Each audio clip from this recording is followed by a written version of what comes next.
So I guess we're live again. More.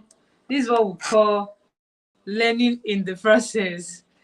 So while we wait for our guests to come in, um I had slight error in network and technical stuff. So I don't know who is online. So we're starting now while we wait for our guests to come in. So initially we have been talking about we have been following it syllable by syllable. We have been talking about discipline, all you need to know, ranging from temperament, and there is a topic I'm working on love language.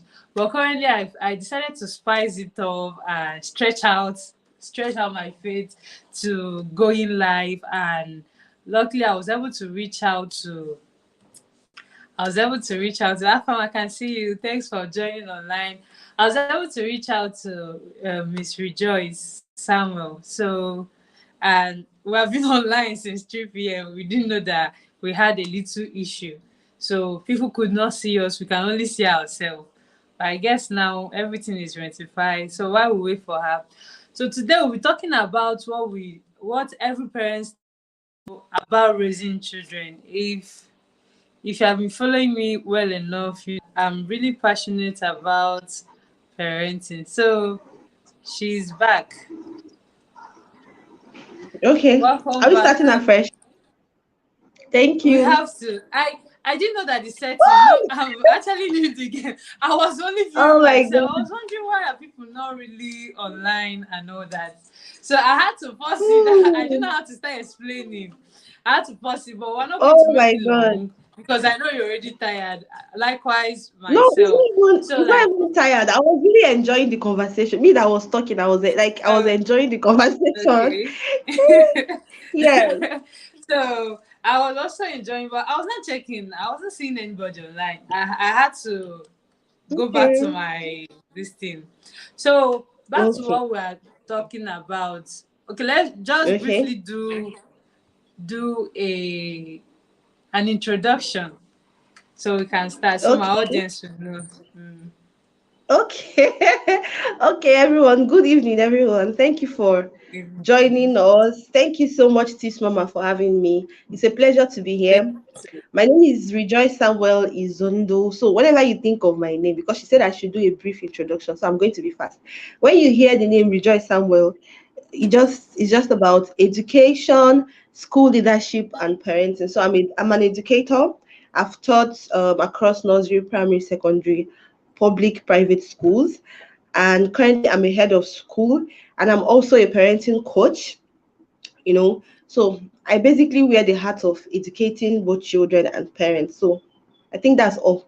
That's it from me. Yeah, that's a nice one. And before we start, like, I really appreciate the fact and you making out time, coming online, and a whole lot of issues. Do you know we have spoken volumes for me to have noticed this thing? Like any Thank other God you person can noticed. be like, I just thank God. I was just like, let me check. Yeah. And I had to check this thing, and I really appreciate you coming back, all the whole stress. If it was meant to be in naira or pounds, I can't really pay you, but I really appreciate. So without further ado, Thank let's you. just talk about what we have today, which I just Okay. when I went through your profile, I saw you have been into teaching, a child educator, and also saw that you had a heart towards parenting and raising a child, which I reached out to Yeah. you. We talked a lot of things. So I felt like having been in a school system, you might not really have Okay. maybe given birth direct, but you have been able to associate with children and with their parents.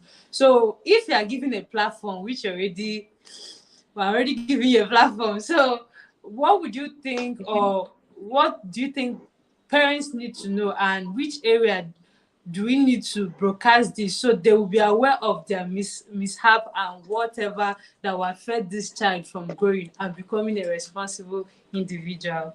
So I don't know whether I feel like I spoke a lot of gibberish, but again, I know you No, know what no. I'm saying. Yes. Yes, I understand what you're saying because we already talked about it, having common interests. We already Yeah. discussed it. And just like I said in our first recording, we were just talking to ourselves. I think I'm just going to borrow some of the things we discussed earlier, because Yes, those were I beg. actually, you made a very important point where you talked about parents saying that it's God that trains children. So I want to start from that point, because Okay. in fact that point is something that you find it everywhere in today's world. So one of the things is that people, especially Christian parents, they always say, Yeah. oh, it's God that trains children. God trains children, God trains children. All I need to do is just to pray. So personally, I personally have a personal problem with people that, when you have discussions with them on parenting, and the only thing they offer you is prayer points. I have a big problem with those people. I'm huge on prayer points, so I pray, Yeah. I say my affirmations. But if there's something I know about God, is that God, he has instructions. So it's not just for us to pray, oh Father, we commit our children into your hands as they go today, keep them safe. God, keep them healthy. You're praying, God, let my children be healthy. And then in the morning, you give them noodles. In the afternoon, you give them biscuits and all these sugary drinks. In the night, you give them pancakes. And you're praying, Mm-hmm. God, let my children be healthy. And you're not doing anything. You're not, even sitting down to think, okay, what kind of healthy meal will I prepare for these children to make them, grow healthy? So one of the things, parents need to know is that God does not train children. Yes, God gives us children, like we said earlier. The Bible already told us in the book of Psalms that children are gifts from God. I mean, Yeah. when you have a child, just take a time to say, God, thank you that you consider me this fortunate, and you've given me a gift, a very, very precious gift. Thank you so much for Exactly. this gift. Yes, but then God goes on to tell us that we should train up a child in the way he should grow, and when he is old, he will not depart from it. That is God telling us to do the work. Like I said earlier, God did not do the whole training for Jesus Christ and then just brought him to us. God had to send him as a child. Very important. God understands the importance of processes, the importance of training. Even God, being almighty himself, still needed Jesus Christ to come as a child, Exactly. and grow and learn things and undergo, And pass God through didn't human want being. Jesus. Yes, he wants him to pass through Jesus to learn some things, to go from being a baby to a toddler, to a child, to a teenager, to an adult. God did not do the work. He sent him to humans. So that is to tell us that God wants us to train our children. And for every time we pray to God, God gives us instruction. So if you're among those people that you are in that WhatsApp group where all you do is to pray from morning till night, people only pray, and then no no instructions, nothing to be done. You guys are just, sorry, people are just joking. I shared the example of David, but let me use another example now. If you think about the story of Samson, there was an instruction, right? God gave his parents an Yes. instruction. He should not take any alcohol. No razor should come, should touch his head. His parents were doing that's an instruction. They had to follow it. God did not start watching over him, and start saying, "Oh, this boy, let me." Anytime they want to give him alcohol, but the Holy Spirit will kick the alcohol away. No, God gave them that instruction. No alcohol, no razor should go on his hair. That was an instruction. Samson's parents, they followed that instruction. So one thing I want parents to know is that prayer is not enough. Don't just sit down, pray, pray, pray, pray, pray, pray, pray. Ask God for instructions. When God gives you that instruction, follow that instruction. Then, secondly, academic performance alone. I don't know why we had to miss out these things that we recorded before. Academic performance alone does not Sorry. determine the success of a child. Like, Yes. oh my God. In fact, when the first session ended, my husband was like, "Why did you stop now? I was enjoying your conversation." I'm like, "Sorry, we're using the wrong platform. Oh. We have to start again." So we already talked about it, that Mm-hmm. academic performance alone, that your child is having all A's in school, does not mean that, hey, tomorrow they will be successful. Let me give you let me bring a point close. Just take Okay. a look at your classmates in school those days, all those people that had first class. Are they really, where, if you have honest conversations with them, are they really where they want to be? In fact, one thing that drew my attention with is that I had two experiences that actually, even before I became a teacher, two things actually taught me that academic performance alone, you have to be all round, does not determine the success of a child. I remember when I went for there was this exam I went for. We're supposed to Mm-hmm. do IT, supposed to do industrial attachment. And my father is not the kind of person that will be like, oh, I have a friend in so and so place. Go and meet him for so and so thing. He Mm-hmm. will tell you, I think you should do your IT so and so place. Go and apply and give it your best. So it was time for IT. Come and see me looking for where to do IT. Finally, we submitted application. We went for exams. When I got to that exam, I won't even lie to you, my morale dropped because I was seeing the top 10 students in different departments in my school. It's not just my classmates. So I was seeing people that I know that these guys are in first class. They're in high, 2-1, like 4.2, 4.1 kind of 2-1. And I was asking myself, how am I even going to get into this program when all these very intelligent people, like book wise, all these people that know book, they can list all the enzymes in the body, they can tell you all the pathways in our department, they can draw everything for you. Hey, I was scared, I will not lie. But I was like, okay, let's give it a trial. Guess what? When we were done writing the exam, so the exam was not even basically just book. Even general knowledge was asked at the end of the exam.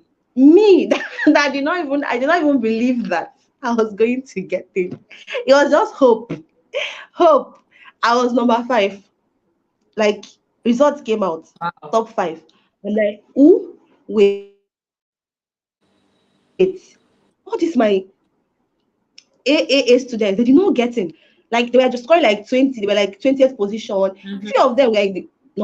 But it's got me thinking, I'm like, wow, I actually learned something that life should not be, it should not be one-sided. It should be all round. A child should have all-round education. In as much as you're trying to make sure that your children know how to recite the multiplication table, they know how to solve all the mathematical questions, they can speak all the diction in the world, they can do everything. Also, make sure that they are learning skills, they are getting all that education that will help them to thrive. So, parents need to understand something, that a child is not doing well academically does not mean that there is nothing else for that child. If you have a child that is not doing well academically, you need to ask yourself some questions. How do I even help this child?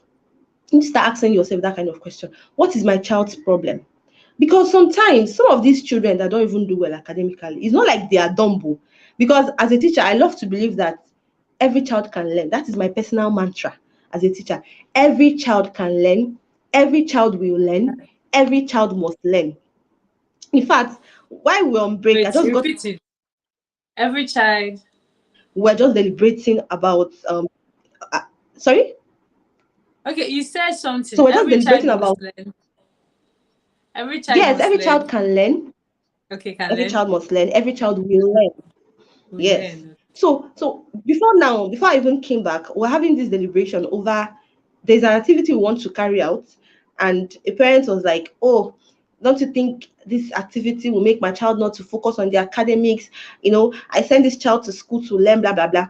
And I quickly I looked at the activity. I had to drop 10 skills this child will learn from this particular activity. I was sharing something with you that in this World Cup, we're just starting the World Cup today, and ghetto kids, they have been invited. In fact, they are in Qatar. They performed for the FIFA president, and they're also going to perform.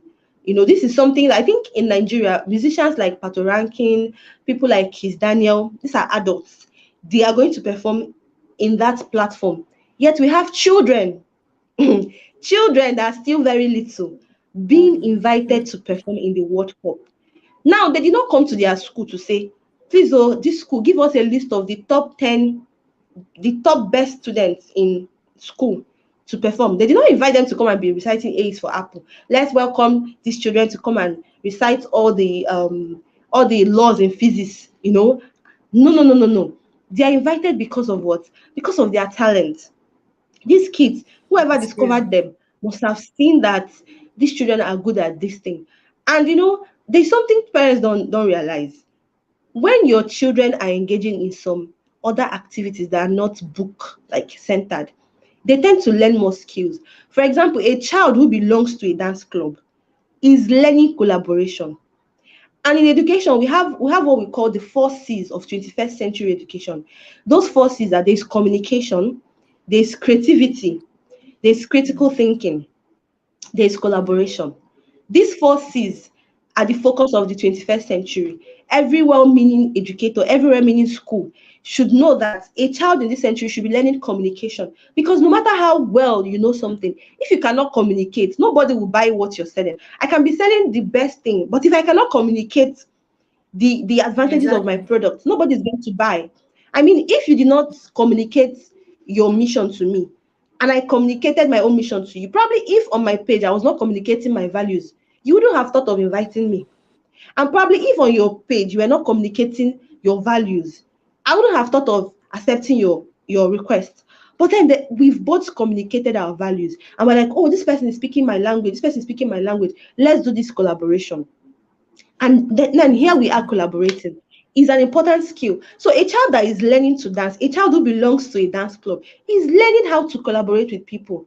Because for you to, do choreography, you have to know when is your turn to move your hand like this and wait for the other person to move their hand. You have to know when is your turn. You Yeah. have to learn how to work in synchronization with your team members. You're Yes. learning Team play. collaboration. You're learning communication, you're learning creativity. You have to learn, because sometimes you'll be like, okay, give us dancing step. You now think, okay, which dancing step should I bring? You start applying critical thinking. You're learning discipline, because dance clubs have rules. I mean, you can't come late for dance rehearsals. I have been part of a dance club before, so I'm saying this out of experience. We can't say, Okay. okay, we're having rehearsals by 4 p.m. And then you show up by 5 p.m.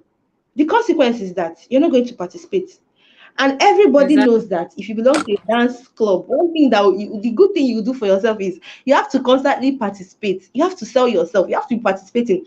So you see that even while carrying out these other non-academic activities, these children are learning skills that schools won't even teach them. So academic performance alone cannot determine the success of a child. If your child is not doing well academically, don't start insulting them. Don't start comparing them.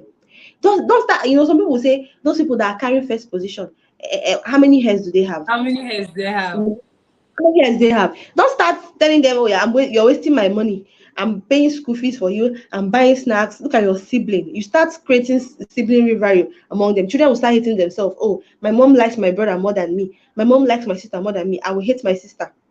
You're causing problem. When your child is not doing well academically, try to look at other things they are good at and start helping them to develop those skills. Some of the children that those days in school people used to call noisemakers, most of them now are public speakers. Or most of those children that are in school those days, they'll say, this child is a Yes. noisemaker. And You're actually, a I think noisemaker. they, yeah, I think actually they turned out to be sanguine in nature as they grew up. But these are Yes. really things they talk about. So they make you feel awkward for talking. So that's just it. And then most of them today, the ones that are academically smart are now paying them heavily to teach them courses on public speaking. They are collecting their money and they are Yes. they are teaching them how to how to speak in public, how to comport yourself, how to pass information Exactly. across. So when your child is not doing well academically, my advice is look for something else that they know how to do. Start developing that skill for them. Then start asking yourself, how do I even help this child improve academically? Because some people feel that, in fact, that's even one of my points again. Some people feel that, I've paid school fees, oh, I've bought your books, so I've done my own as a parent. No, you've Do your not. own Your part work too. has not finished as a parent. Your part has not finished. That you've paid school fees and done everything, your part has not finished. There's this popular saying. People always say that, teachers' children are always doing well. Why is it that most times teachers' children do well? The reason is very simple. Because teachers, we love to talk. We don't just come home and say, oh, we have paid school fees to and that school, they should do their own. You will see teachers drawing their children close. Hey, how was school today? Bring your homework. You see teachers going the extra mile at home to start doing revision of what Yeah. the child has learned. And then it sticks to the child's brain. And then tomorrow you're like, oh, teacher children are always doing well. There's this excuse many parents make now. They're like, I'm so busy. which is actually true. Lots of people are busy trying to make ends meet, trying to, cater for the family and all that. But then there's always a place for communication. There's, in fact, I had a parent who, I appreciate you tomorrow. She does not stay with her children. So she comes home once in a month. And then she was worried about her daughter's mathematics performance. The child is smart, very good, very strong book-wise, but she just had issues with maths. And the time she was on leave, she did not start saying, "Oh, I'm busy, I'm just home." She came to meet me and she said to me that she has a concern. She wants her daughter to do better in maths. And then we Okay. discussed. And after the discussion, we came up with a plan that will help that child improve. I was the one supervising the plan. So you can see how communication has helped her. She wanted something to be done for her. She was not present. She's not always there. She has to work. But she did not just say, "Oh, it's not my business. I've paid the school." She came down to the school to have a talk. She told me her challenges. "These are my challenges. I'm not always around. I only come home once in a month. But I need this to be done." And I took up the challenge. I said, "Don't worry, madam, I will handle this for you. I'll make sure I supervise this for you." And we've been doing it, and the child has been making progress. So when you feel like your child is not doing well, don't just sit down and say, "I've paid you for school fees, or I've done this." No, no, no, no, no. Start asking yourself questions. How do I get involved? Children do well when they know that their parents are involved. When they know that their mommy and their daddy will sit down to go through their results. Their mommy will look at their performances and actually assess them. It makes them want to do well because they know that they are accountable to someone. Children love to be accountable to someone. When they know that at the end of the term, you will ask them, "How did you perform?" They will they will do well. They won't want to disappoint you because they love you as their parents. So that Yes. is sorry, that No, I is said yes. one thing. That is one thing Okay. parents need to do. I have this child in my school who, when it comes to academics, is not really there. But guess what? Whenever we have a social activity, oh my God, you need to see this boy. He becomes the star of the event. You know, you see him doing Wow. so well. And then some people will be like, "Oh, let's deprive him of this social activity so that he can focus on his academics." And I'm like, don't do that. This social activity he's even carrying out now is what is even helping him to improve in academics, because already everybody is bashing him for not doing well in academics. He needs Yes. something to hold on to. He needs something to be proud of. Then when he comes on stage and performs, everybody claps for him. It gives him a sense of pride. So what do you think will happen when you now take away the little activity that is giving him a sense of pride? You're going to crush his spirit. I've had a student Yeah. that told me that, "Ma, I'm not, I'm not." This was when I was in a secondary school. When I was teaching in secondary school, the student bluntly told me, "Ma, I've given up on myself.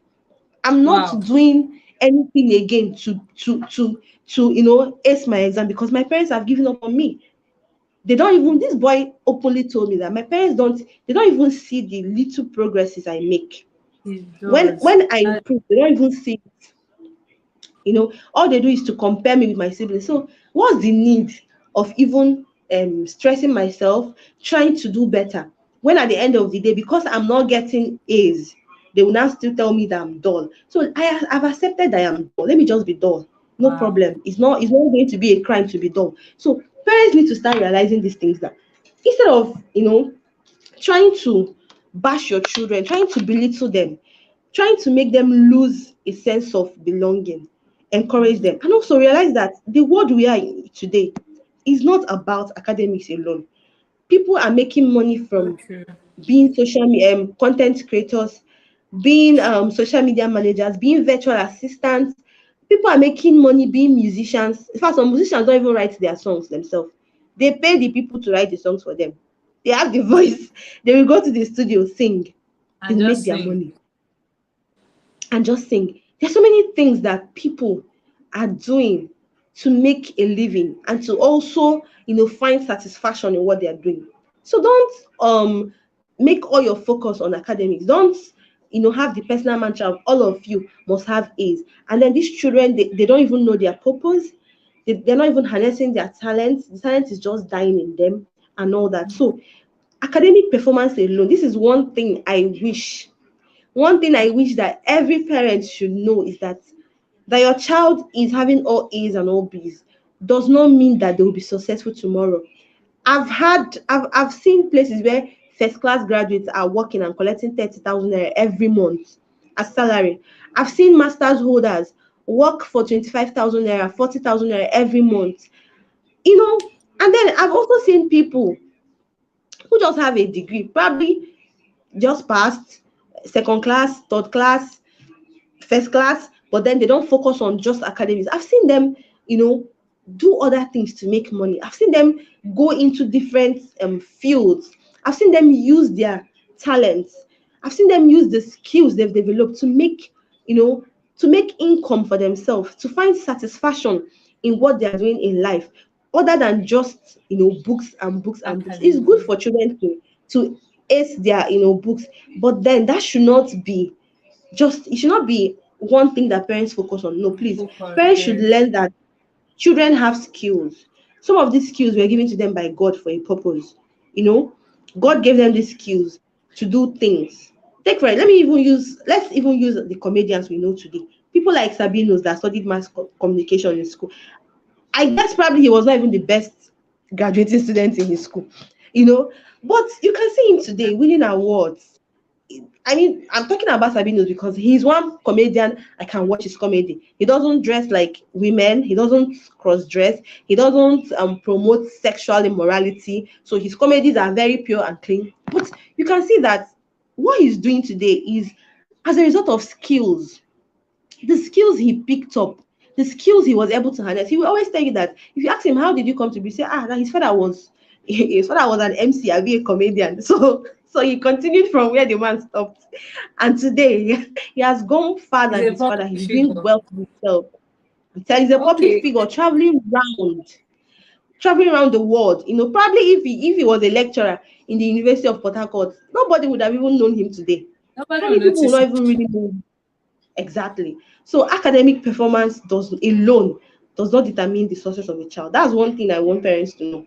Okay, I think I have a question, or more of like I want you to throw more light on this angle because you have Okay. made mention of skills. You say academic performance alone does not help. Then you talked about skills. So if someone might be out there asking, what kind of skills? Okay, since my child is not really a book person, how am I going to identify what this child can do outside education? So now it's more of like a two-in-one question, listing out those skills you can find in the Okay. child, and secondly, how can you identify them if this child is having issues? Okay. So if you want to identify skills in your child, it's through observation. There is no, in fact, some children are even multi-talented. There are children that you will see as a teacher. I can easily tell you, I didn't birth these children. I don't sleep with them. I spend some hours with them and send them back to their parents. But I can tell you some of them. I can tell you some of the skills they have. There are some of them that, you know, when I see them, I just know that this one is an activist. There are those people that they will carry everybody's matter on their head. You know, they are always like, ma, this person did this thing to this person. It is not right. I don't think that this is this. And you, even you as a teacher, you want to be angry. But then if you look at it closely, this person is a public speaker, this person is an activist. There are some children that when you ask them to draw, you will just say, everybody just draw orange. You will see that they will take their time to draw it neatly. They will not miss any stroke. Yeah. They will draw it very well. That's an indicator that this person has these artistic skills. There are children that their own is music. You will play a song once and twice, they've learned all the lyrics. They are singing the song for you. That's a skill. You know, and like I said earlier before, there are four important skills that every child should start learning in this century. You see, communication. Yeah. Communication is a skill that no matter where you find yourself, whether you're a bookworm, even as a let me even say, even as a doctor, if you cannot communicate well, your patients, they will tear you down. You need to learn how to communicate. As a teacher, you need to learn how to communicate. You cannot invite a parent to your office and say, oh madam, I just invited you today because I want to tell you that your child is always making noise, and this child is very stubborn, and this child is so dumb. Hey, you're looking for trouble. You have to learn how to communicate. So no matter where you find yourself, no matter the occupation, no matter the career path a child will take tomorrow, they need to learn how to communicate. And this communication, it comes from some extracurricular activities like debating. When you're doing debate in school, you learn how to communicate. When you're in poetry club, when you write some poems and they call you out to come and read your poems, you're learning how to communicate. When you're taking a talk show in school, you're learning how to communicate. When you're dancing, when you're acting, you're learning how to communicate. Even when you're drawing, art is a form of communication. You're communicating an emotion, you're communicating a feeling. So children should learn communication. They should learn critical thinking. Critical thinking is needed no matter what you do in this century. You need to learn. A child needs to learn how to think critically because it's not always going to be rosy. In every profession, there comes a time when something happens and you just need to think, you just need a solution to get out of a deep problem. Critical thinking comes to play. So if a child cannot think critically, they will not be able to survive some things that they're going to face, some challenges they're going to face. Remember what I told you when you asked me how was my week? I said that in our sector as educators, we can make our lesson plan, so plan everything, but every week comes with its own uniqueness. I can wake up tomorrow now and get to work, and I will just meet a complaint that, oh, this person did not pay attention during classes. This person hit this person. I have to start thinking critically. Okay, what do I do? How do I discipline these children? Because for me, discipline is not punishment, it is correction. So Yeah. it's easy to say, let me flog you, but then discipline is correction. So you have to get a method that will actually show them that what they did is wrong and help them to do the right thing the next time. You get? Now you also have to learn collaboration. No man is an island. There is nobody that would tell me that in their career path they've done it all by themselves. It is not possible. It is not possible. You cannot. They always say to go fast, go alone, but to go far, go with someone. You want to go far, you have to learn how to collaborate with people. And if you don't teach children these skills, they can't survive. When a child is in a dance club, for instance, that child is learning how to collaborate with other people. That child is learning that every time, oh, I don't need to talk. Sometimes I need to listen to the other person. I need to allow this other person to bring their ideas. I need to work with people to make sure that we achieve a common goal. When a child is participating in, let's say, debate, they have to draw ideas from their fellow participants. Me and you were in the same team. Okay, what do you think? What point do you think we should write down? Everybody will share their ideas. That's collaboration. When the child goes to work tomorrow, when the child is employed tomorrow in any firm, apparently that child will need to collaborate. So if that child does not learn that skill, how on earth will they collaborate with people out there and achieve their goal and go far? So no matter whether your child is doing so well in academies or they are not doing so well, they need to learn these four skills. Now, like, to address your second question, to know what your child is good at, you have to study them. You have to observe them. What do they like doing at their spare time? There are some children that if you leave them in a class, just leave them and go out. You will come back and see that some people, they are reading. Those ones are the people that they are the bookworms. They are the bookworms for life. These ones, they will soar in life because of their brain, but then they need to learn skills. You will see some of them, they will be busy reading their books. You will see some other people, they will be busy, they will gather a group of people, women leader in the making. They will gather a group of people. They'll be like, okay, let us do drama. You are the daddy, you are the mother, me, I'm the child. You will go here, you come here, you will say this. You can start picking up their skills. You will see some that they'll be busy drumming on their own. They are drumming, they are singing. That's showing you that this child has an interest in music. You get? So when you Entertainment. observe these children, you begin to identify those skills. There are some children that all they love to do is they love to write. You just open their rough, you just be seeing stories everywhere. Writing skills. That's a sign that, oh, this child should start getting more trainings on writing. This child could be the next Chino Achebe tomorrow. This child could be the next, sorry, Wole Soyinka of tomorrow. There are kids like that. When you pick up their diaries, when you pick up their jotters, you just see stories upon stories upon stories. There are some children that when you pick up their jotters, you see drawings upon drawings upon drawings. In fact, I have a student that you see this anime book that children love reading. He creates his own anime. So he will make a drawing. He will just draw something. He will write a story. Maybe that one, the hand is like this. He will now write a story. And Jude said, wait. So you're looking at the picture, you're reading a story. That is a very, very that child could Creative be something. an animator tomorrow. He could start making Mm. animations and making money. So try to observe these children. What do they do at their spare time? What is that thing they love doing? Okay. Are they the type that like dancing, talking, drawing? That will give you a hint to know the skills these children have in them already, and then you can start working on them. Wow. Yeah. I'm really learning a lot. I when I actually reached out to you, I already had a plan in my mind to come and really learn, because the truth is that for now Mhm. I don't really have an engaging community like that. But I believe with time we'll Mhm. keep growing. So one of the things I would really love to ask, can you hear me?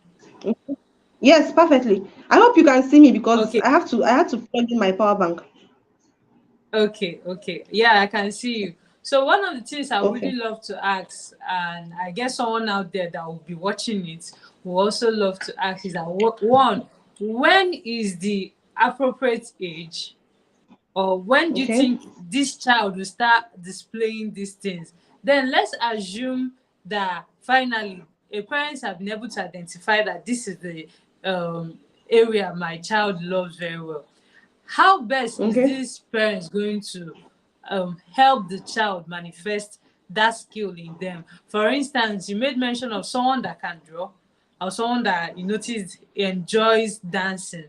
So would you Okay. advise these parents to maybe shut down the child from school entirely and now Okay. enroll this child into dancing? Or is there Okay. any way they can do collaboration? Like, are you getting my point? How best can this Yes. child now? Yes. Okay, I've discovered that this. Okay, let's say for instance, my brother, my little brother. I noticed that the Okay. last time I went home, my brother is he loves agriculture. So Okay. even when they gave them project to plant beans, to him it was more than a project. Like it was a something he's passionate about. So, and Okay. I really tried reaching out. I really tried knowing what I would encourage, but it wasn't really possible because I'm not always with him. And my parents had all this book, we can carry your book and read and all those. So in such situation now, how will you be able to help this child? And what can you do? Okay, first of all, now I Okay. ask the question. One, at what age would Yes. do you At think what this child will age? start Yes. displaying? Yes, we start displaying. And Okay. secondly, if now we have identified the skills, how best can you help this child? Okay. Okay. So there is no particular age. There is no particular age. I can't Okay. say, oh, when the child is 1 or when the child is 3. A child can start displaying at any age. There are some children that like when they are still toddlers, you see them standing on their toes. When you play cartoons for them and it gets to the point where they have to do ballet, you see the children on their toes. Mm, That's a sign to show you that, oh, me, I love ballet. Oh. Some children, when they are like 5, they're like 4. So there's no particular age. You just have to keep observing okay. to find out the skill or the talent this child has. You get? So you can't say, oh, it must be at age 10 or at age 11. No, there's no particular age. Okay. Then, secondly, you can't now, because of the kind of country we live in, you can't now say, okay, because I've discovered you have a skill in dancing, don't go to primary school again, go and be doing that. No, you have to balance it. Now, Mm-hmm. the next thing I'm going to say now is actually one of the points I wrote down, but let me just say it now. One of the mistakes again, or one of the things that I want parents to do, so let me just say it to answer this question, is that it's not enough to just send your child to any school at all. It's not enough to send your child to a highbrow school. You cannot just wake up and say, oh, because my friend Chidera's daughter, is in God is the answer nursery and primary school. Then me too, I will now send all my children to God is the answer. No. When you know what your child has, when you know the skills in your child, and when you know what you want your child to learn, when you know the values you want for your child. For someone like me personally, I'm someone that I love creativity a lot. Naturally, I'm someone that will want my children to always express their creativity. So if a school, no matter how good you are as a school, no matter how highly rated you are, and I come to that school and I make enquiries, because I mean, you're free to ask questions as a parent.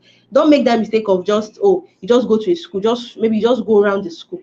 You go for what was it called now? You go for, I've forgotten the word, but then you just go around. Oh, they will now say, oh, this is our math lab, this is our English room, this is our language lab, these are our this. They just take you on a tour. Thank you, I've gotten the word. You just go on a tour around the school and then you register. That's not all. That's not all. You need to ask questions. If possible, let them show you the curriculum they use. It is not a sin to ask a school, I want to see what my child will be learning. Can you give me the scheme of work for this term? I want to see. It's not, in fact, if a school refuses to give you, run. I'm telling you from the point of an educator. If a school says, oh, madam, sorry, our scheme of work is just for us, we can't show it to you, my dear, please run. Don't even waste your 1 naira in that school. So you need to know what values do you have. For example, you've noticed that your child is she's someone that loves to dance, and then you go to a school and then all they do is book, book, book, book, book. They don't have clubs. There's no avenue for these children to dance. Then I don't think that school is a good school for your child. That's one thing you can do to help your child. Let's say, let me talk for the average Nigerian parents now. Let me not talk for the rich parents. Let me say, for an average Nigerian parent who knows that, okay, my daughter loves to dance, I want her to develop dancing skills. One of the things the parents should do is that, let's say you are someone that you don't have enough money for extracurricular activity like that, like that, like that. Start from the school. Look at the school. This school that I'm going to enroll this child now, will they help to hone this child's skill? Or are they going to just kill the skill? I got a complaint one day from a parent who complained to me that each time her daughter draws, the teacher, trashes what the daughter has drawn. In a typical Wow. school setting, let me say, in an archaic school setting, the school will be like, hey, your child should learn. But because I know better, I had to affirm the parents' feeling, because I put myself in her shoes and I'm like, maybe this girl, this is her skill, drawing. And the mom has discovered that my child loves to draw. And then the mom has, gotten a book for the child. Oh, when you're free in school, draw. It's going to be hurting the parents. You're killing the child's dreams. You're killing the child's skill. I had to quickly tell the parents, okay, don't worry, on top of it. I had to talk to the teacher. I said, please, when this child is drawing, as long as she's not doing it when you're teaching, as long as she's doing it at her free time, allow her to draw. It's her skill. It's something she loves to do. It's something that keeps her sane. Just allow her. Don't trash it. And that was how the case was settled. So for a typical Nigerian parent, when you've discovered that skill you want for your child, look out for schools that will help to harness that child's skill. And then on your own too, you can do something. For example, today is Sunday. We have religious bodies. Most of our religious bodies, they organize these activities. They organize talent shows for children. Some of the religious body, they have children's choir. So if your child can sing, you see that you don't need money to go and register your child in children's choir in church. It's totally free. Your own is to just drop the child off. Oh, when his children's choir rehearsal holding is on Saturday, your own is to dress your child and drop the child off. You can see that that child will be learning how to harness the skills for free. That's why I said a typical Nigerian parent who does not have money I just to had probably to go know. and hire. Exactly, you don't have money to go and hire a Okay, coach, so because I can say go and register your child to a singing club. Register the child, let the child be going for dancing classes. They will help. But let's assume you don't even have money. You can just go to places like your church. Children's Day, children sing in church. Tell the teachers, oh, my child can sing. Please, though, you people should be making her to be like my own church, the church I used to attend before now. We have children's church, and I was part of the children's teacher. And one of the things we do is that Most of the activities, we allow these children to do it. From reading Bible to praying to singing. We allow them to sing. They are the ones that do their praise and worship. We don't do praise and worship for them. They do it. So now imagine your child is skilled in singing. It won't take you anything. Communication. It won't take you anything to walk up to the children's teacher and say, "Oh, my child can sing. Go, please, you people should be putting her in praise and worship." That child is singing every Sunday. As the child is singing every Sunday, the child is building confidence in their skill. Because it's not going to be easy. For example, we have almost 50 children. It's not going to be easy to stand in front of 50 children to sing. But what are you doing? That child is building confidence to sing in public for free. Yeah. Then also in your house, you can look for the internet has made it very easy for us right now to learn anything. You can look up for YouTube videos, singing for dummies, ABC of singing, dancing for dummies, how to teach a 1-year-old to dance. Those videos, you can make out time. You can have a discussion with your child. Okay, I've noticed you love singing. Is it what you want to learn? Yes, mommy, this is what I want to learn. Yes, daddy. Okay, can we now make sure that every Saturday you spend 30 minutes learning how to sing? It doesn't take you anything, just data. You go on YouTube, you look for a video that can help the child. The child learns. The child is even learning at his or her own pace. The child learns, the child watches this video, and the child learns how to sing. It might look like a joke to you, but in the next 6 months, in the next 1 year, you'll be amazed at the amount of skills your child would have gathered for free. Then if you're someone that you Okay. have all the money in the world, okay, I'm listening to Okay, you. sorry to interrupt you, but I just felt like Okay, there's a part I needed to ask question before we enter this okay, one. You made okay, mention of school. So I think you should throw more light in that aspect of, because I think that parents have this challenge of knowing what kind of school. I know you said it in passing, but I really want us to talk about it a okay, bit.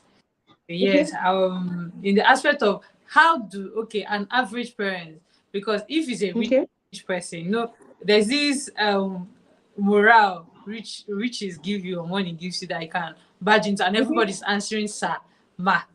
But now in a situation, this person is in an average home but really wants okay. to train the child well. So how will this person discover what kind of school should I put my daughter or my son that will help him mentally? So are there certain factors or things that someone can see and be like, okay, let me put my child in this school to help him grow? Because I think people think based on the amount, the higher the Mm, price, the higher the mm, intellectual capacity. So throw more light in that mm. angle. Okay, so let me read the fourth thing I wrote down here, Mm. which would it's going to help answer this question. Sending your children to highbrow schools alone does not guarantee excellence. So now, let me come back and answer your question. Your question applies to whether you're rich or average. You can be rich, you can have all the money, you can still send your child to a highbrow. We call them highbrow schools, where their school fees are in millions and all that. And still, that's not the best. The best school for your child can even be in in thousands, and you're spending your money, sending the child to a school that the school fees is in millions. Yes, let me also bring this to people's notice. So aside learning, one other reason why some parents actually send their children to highbrow schools is because of the social connections. Social connections. So I want my child to meet people that are rich, People people that that they can matters. do relationship with, people that matters. So I have to send them to this particular school. But you don't have to do that at every level of that child's development. It's okay if it's in the university. Your child is going to a highbrow school. They can meet people. But you can't jeopardize some things. For example, someone in primary school that still needs to learn the basics. You can't now say, "Oh, let me send this child to this particular school because I want them to meet people that matter." And that school is not for your child. Like I always tell people, not every good school is good for your child. Let me repeat it again. Not every good school is good for your child. A school can be perfect, a school can be excellent, but not good for your child. In fact, you can have two children, and the two children will need to be in two different schools. There's this tradition in part of the world where I grew up, even in my own family too. Once one person starts schooling here, everybody follows. Everybody will follow Everybody suit. must go there. Part of the reason is that for example, if it's in primary school, it's quite easier for parents to do school runs. It's just easy. Just drive to a place and drop everybody, go your way, come back, pick everybody, go. I understand that it can be very stressful because I love to be very practical. I can understand that it can be very stressful to, let's say I am in Port Harcourt. So let's say it can be stressful to drop one child at Rumokoro, and then drop another one at Trupoko, and then drop another one at Rumola, and then you have to get to work too. It can be very stressful. However, not every good school is good for your child. So a school can be very excellent, like you just asked, but then they don't have things your child will need to grow. Let me give you a very practical example. Before you even send your child to a school, as a parent, most of the things, the thing that is paining me is that most of the things we are discussing is rooted in things that parents, more things that parents need to know. So this one now is a point that you not write down. But let me say it. Before you send your child to a school, you need to have your values. What are your values as a family? What values do you hold in your family? What kind of things do you want your children to learn? Because if you don't have these things, trust me, you will fall for everything and anything. If you don't have anything in mind, oh, I want my child to go to a school where they prioritize, let's say for some people it can be religion. I want my child to go to a school where they prioritize religion. You will fall for anything. For some people, it's etiquette. I want my child to go to a school where etiquette is top notch. The children behave well, they speak well, they know how to speak good diction. Super, you fall for anything. For some people, it can be creativity. I want my child to go to a school where the children, they are involved in arts, they draw, they do music. You fall for anything. Someone like me, let me give you a personal example. I can't comfortably send my child to a school where when there is a party, they are playing shaky, shaky, bum bum, everybody shaky, shaky, bum bum. So many schools do this thing. So you come to school, there are children are having a party, and then they begin to, play adult songs for the children. You see the children begin to dance to songs that don't even help their sexual purity. So for someone like me, that sexual purity is one of the values I want my children to have. If I go to a school and you people are doing events and you people are playing this whiskey song that you're singing about, he wants the lady's body to be in his bed, me, I will not register in your school. I'm being very, very real and factual with you. In But most fact, times the you last, find out that you not even know. Most you times you can find know out that if you how. will know if let me give you an example. Now you're planning to be a parent, because in this part of the world we don't plan parenting. Let's say you're planning to be a parent or you're pregnant or something, you should start already thinking. So when you're pregnant and you're planning to be a parent, the only thing you should not just be thinking about, okay, let me buy all the things I need for this baby, let me do the most beautiful baby shower. You should start also thinking, what child is this child going to? For example, I can want to send my child to a school and the child is not even born. It's very simple. Oh. I will attend your graduation. I will take out time to attend. I mean, school events are open now. Nobody will come to the gate and say, oh, show me your ID card for being a parent. School events are always open to anybody. You can attend their events. I can look for people that I know. Oh, is your child in this school? People that I know that your children are in that school. I can start asking them questions. I can follow them to events. Let me give you a very clear example. The last party, we had a party when we had our cultural day in school. So the DJ started playing this Naira Marley song, orgasm, kissing, I'm coming. So I was where I was. Immediately I heard the song. Oh my God, you need to see me in action. The way I ran to the DJ, I'm like, all of this. I was mad. I was like, no, you don't play this. You don't like. I made sure quickly he changed that music because I can't imagine children under my care dancing to orgasm and coming.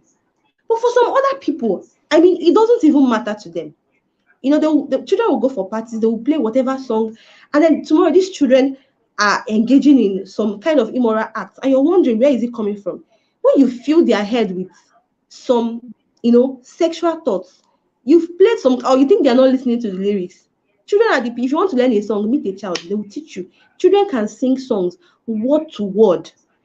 So you think that, oh, you tomorrow you not tell them, oh, and please, oh, your body is your body, and run away from lesbianism. Don't do this, don't do that. And then tomorrow you now hold a party for them, and you now start playing. We are kissing. We are. What do you think is happening? These children are listening to these songs. It's registering in their brain. Tomorrow they want to try it out. So someone like me personally, I won't be comfortable to have my child in this kind of school. I would, by myself, I would attend as much events that the school will host to learn and to see what they are doing. So, first of all, identify your values. What are the things you want in your child? Then go to these schools, make inquiries. Don't say, oh, because this is my friend, or because, there are some schools that even you see cousins attending the school. So, this particular, especially families that are closely knitted. Let's say two of us now, we married two brothers. And then I don't know if she's still here. And then your own child is attending a particular school. And me, I'm now like, oh, my own child too will attend that school. Let it just be a family thing. No. So take your time to ask questions. Write out your values. The things, I think our host is not here, but let me just finish answering this question. The things you want to see in your children, the things you want them to learn, write those things down. Then when you go to these schools, ask questions. Don't just be swayed by the top. Oh, they use technology. Oh, they do this. I mean, if technology is your own value, it's fine. If all you want is for your children to learn how to use technology, that could go for you. But if you want other things, look out for these things you want. Ask questions.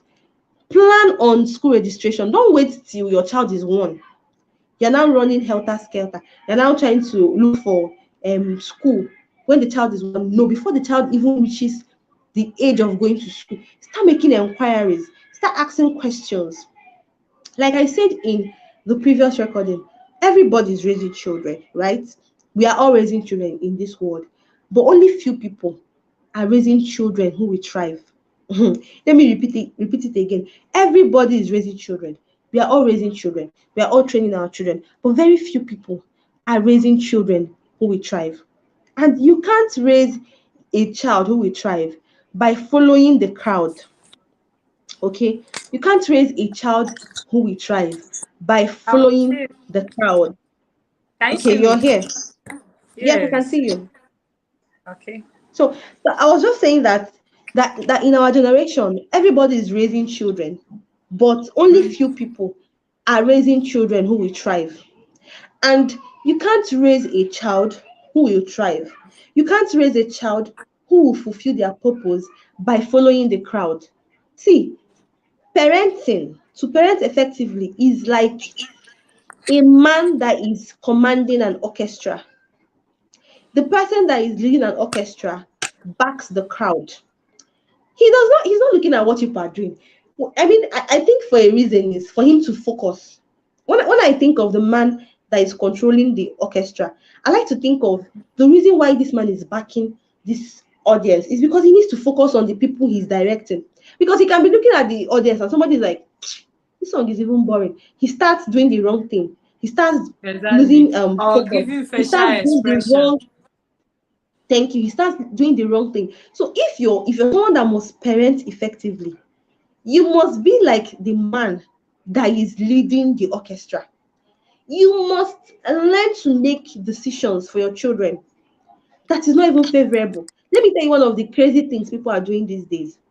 In fact, you hear conversations. You hear. I love to listen to women's conversation a lot. It's not like I'm eavesdropping, but one of the things I love to do is I just love to sit in a space where people are gathered, parents are gathered, and they're discussing about their children. I just keep quiet and listen. It gives me so much joy.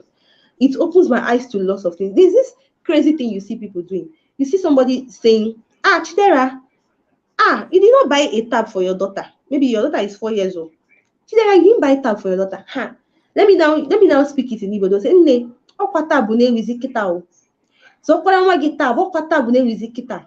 Meaning, Wow. Chidera, tab is the The trending thing. only Buy a tab thing. for the child. And then probably you've not even taught that child how to be safe online.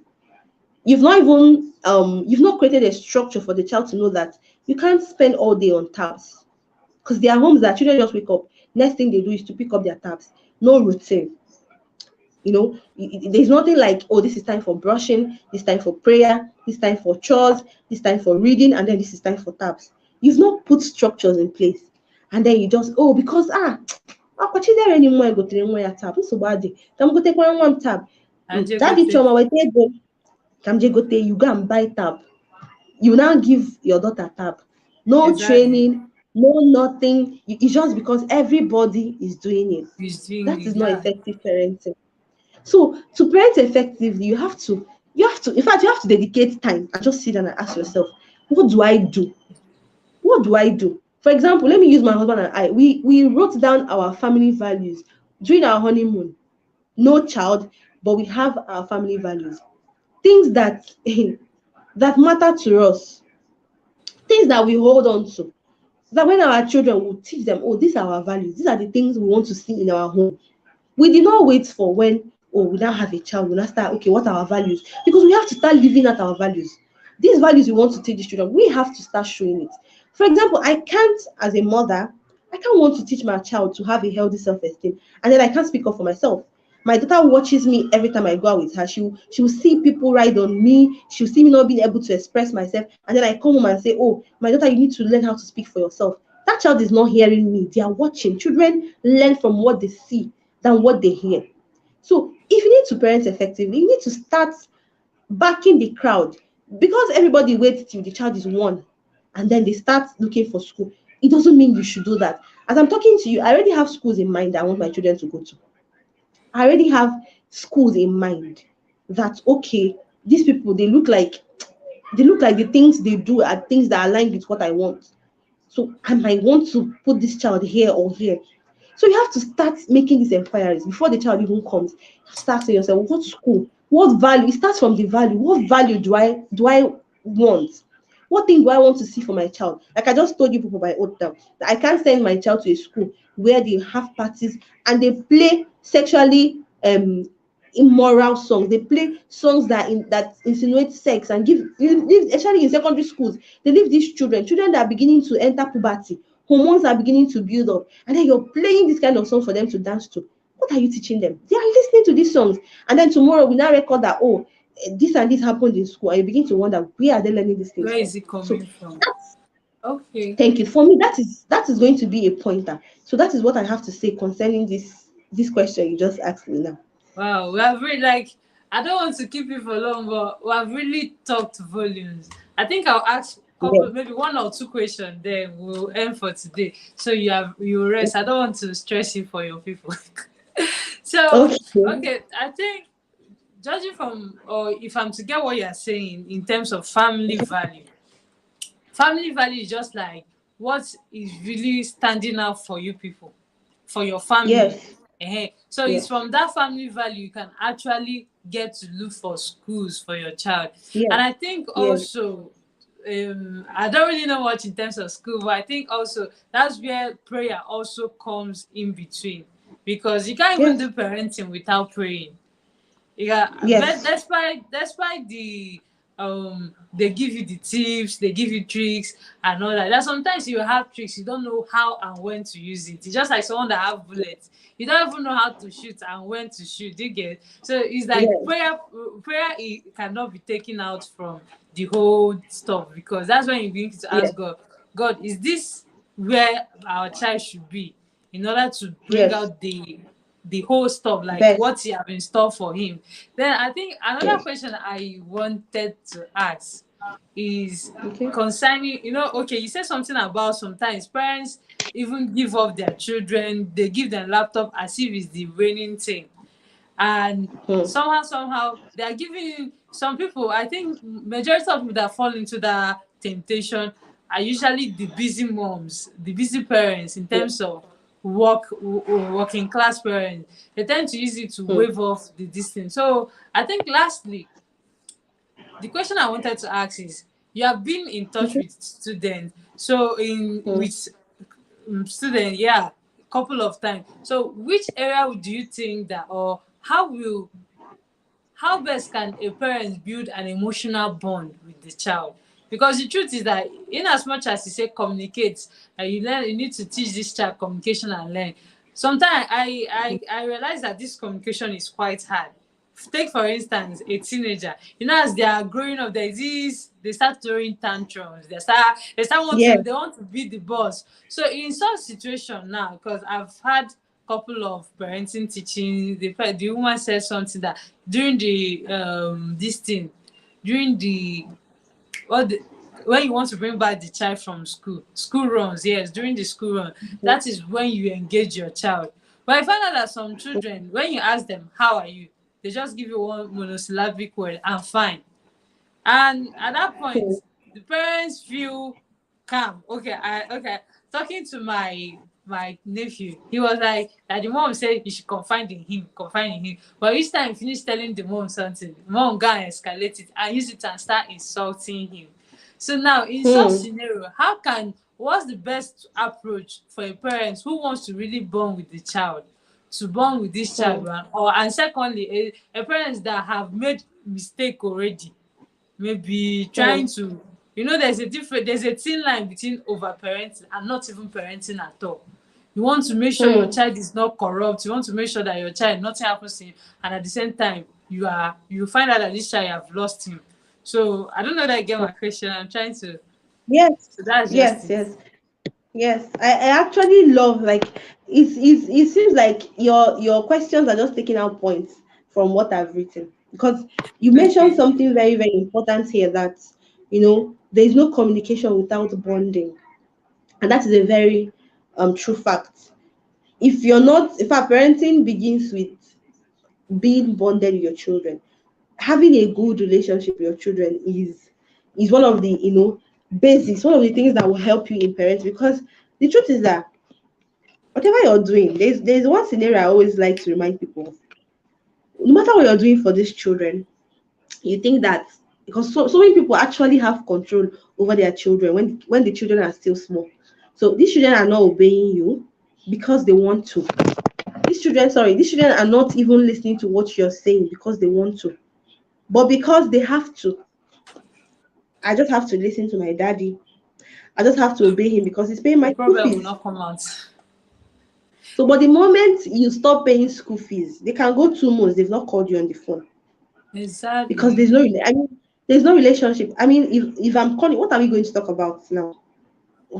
My I don't have. Let me just say, the child does not have a good relationship with you from childhood. You've not. It's just like, Chidinma, sir, go and do this. Yes, sir. Chidinma, sir, go and do this. Yes, sir. No relationship. Your child cannot even confide in you. And then when they become adults, you'll be wondering, this child is not even calling me on phone. I mean, what is Chidema going to discuss with you? If Chidema is calling you, or maybe Chidema calls you, hello, daddy, how are you? Fine. How was your day? Fine. I just want to know how you're doing. Okay, bye bye. And that leads me to one of the things I wrote here. I said that showing up for your children's school event is a bonding tool. So that's why I said that your questions are actually taking out my points one by one. Because I wrote Mm. it here that one of the ways to bond with your child is to show up for their events. So, just like, let me start from the point you said about your nephew. So many people are like, it's just like, even in school, some people will be like, oh, if you have any problem, come and meet me. Let's even take ourselves for instance. For those of us that attended boarding school, we do have all these hostel mistresses, teachers that will be like, we love you in this school. Whenever you have a problem, come and meet us, okay? And then you're looking at the person that is telling you to come and confide in them. You don't even like their lifestyle. They are like, when you're watching them from afar, they are too loud. You pass the staff room, you always see this teacher talking about other children's problem with other teachers. You now see this teacher telling, that child, that Nkem, or that BC, that child is very dull. And this person will now come back to the class and say, come and confide in me. How am I supposed to confide in you when Exactly. I've seen it from afar? One of the mistakes we make is that we think that children are dumb. But actually, children are very smart. They are not dumb at all. The children you are looking at, you're like, children, they're not noticing anything. Children, they are not dumb at all. And secondly, you see, children know when you genuinely love them. Children know an adult that genuinely cares for them. If you're forming care, you're pretending to care for children, they know. When you genuinely love them from your heart, they know. So, as a parent, when you want to bond with your child, it's very easy. You start from the beginning. One of the things I tell people, or one of the things I try to do as a teacher or as a head of school is this: I can be on my phone, I'm pressing my phone. The moment you walk into my office, Ma, I want to say something to you. I drop my phone. If I'm in the middle of something, I'll be like, please, can you give me 2 minutes? But then you see so many parents, you've picked your child from the school, and you're like, how are you? You're asking the child, how are you? You're on your phone. You're pressing your phone, you're probably replying messages, you're probably chatting on the social media platform. And like, oh, how was your day? How are you? Did you do well? Every day you keep asking, how was your day? How are you? Did you eat your food? And the child is looking at you. And the child maybe wants to tell you something, but then mommy or daddy is very busy on their phone. They're not going to say anything to you. They will just, they'll just answer you. And moreover, in Africa, we've been taught to always reply, how are you with I am fine. I'm Even when you are fine. not fine, you always reply it, You I am can't even fine. voice out. The child will not end up, being like, oh, or maybe your child comes to you and confides in you and tells you something and be like, mommy, this is what I think, this is that. But I don't want you to tell so and so person. There are some children that they will tell you something confidentially, and you, the parent, you now overblow it. You now go to school and start creating a scene. Maybe your child just told you something, they want you to look out for them. And they've told you, mommy, don't go to school and do this thing. You now march down to the school. And then you blow it out, and the child is embarrassed. And do you think the child will confide in you tomorrow? No, the child will not confide in you. Or maybe your child does something, your child makes, children are bound to make mistakes. Because I like to look at myself with the eyes of a child. Even as adults, we make mistakes as adults. We are not perfect people. So, what do we now think of children? Spent less years on earth. If we adults, with all our education, I don't know if you're back. Okay, you're back now. So I was saying that I love to look at we adults through the lens of a child. If we as adults, we've acquired lots of education, we've spent so many years learning so many things, we're learning so many things, unlearning so many things. If we can make mistakes, why won't children make mistakes? These children are Mm. still small. They need us to guide them. They are bound to make mistakes. Now, let's say your child makes a mistake and then apologizes. And then 2 years later, you're still reminding them of that mistake they made 2 years ago. That's how 2 years ago you broke my plate. And today again, you've broken my plate again. Or that's how 2 years ago you failed. And today you failed again. That child is not going to feel bonded to you. A child who feels loved. And by love, you have to learn that you bought a biscuit for your first child, and that your first child feels love, does not mean that your second child will feel loved when you buy biscuits for them. So, in fact, when you have many children, it's more responsibility for you. Different children, children are different. No two child is the same. That the same mother, the same father gave birth to them. They eat the same thing, but they can never be the same. For example, I have 5 siblings. We are never the same people. Very different people. We are all different. I have what I love. They have what they love. Everybody has things that appeal to them differently.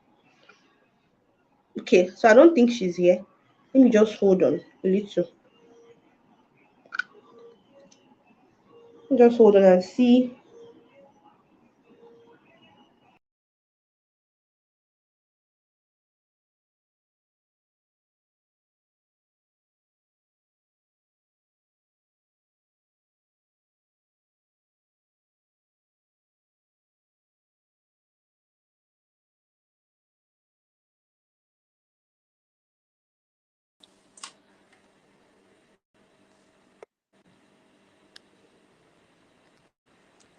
see me?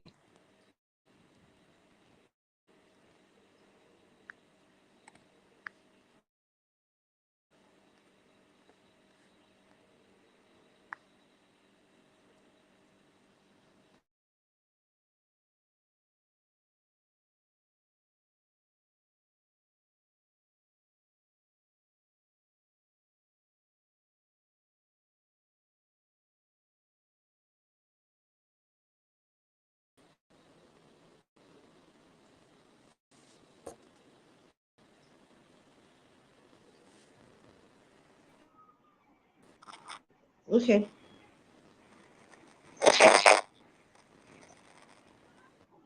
Can you Can you hear see me? me?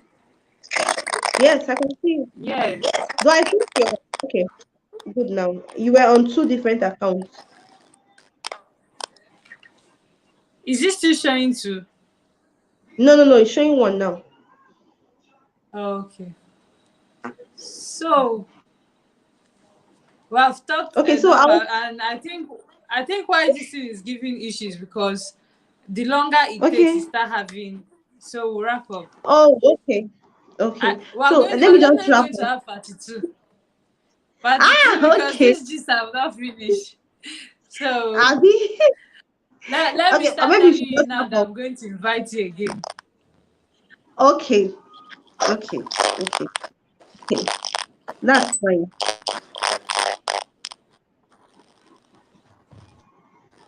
Can you hear me? Okay, so you want us to wrap up, right? I'm listening to you.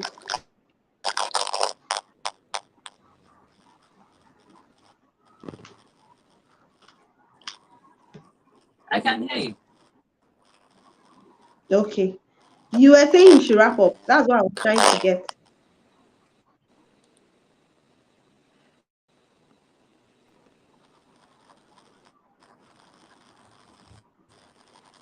Can you hear me? Yes, I can hear you. Network is really disturbing. Okay. Hey, So I okay, think okay. at this point you just be like wrap up and the summary of everything I've talked, and if there's any other thing you want to add. Okay. So let me just wrap up with what I was saying before. You were asking me how to bond. And I was trying to, okay. I was trying I to see your mind respond. disturbed. My mic is okay. I It's don't know. echoing. Yes. Maybe I should leave and rejoin. Okay. Okay.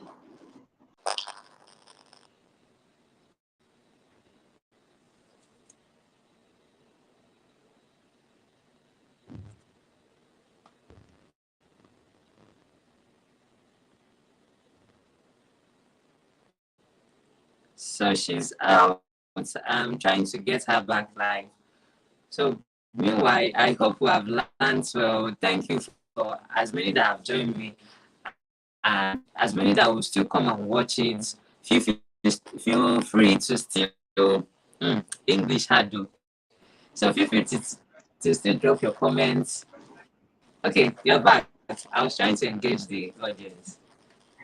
Okay. I So just hope okay. It's better now. It's better now. Okay. Ah, but the noise is still here. Oh. I don't know if they can hear me. The it's still noise. Okay.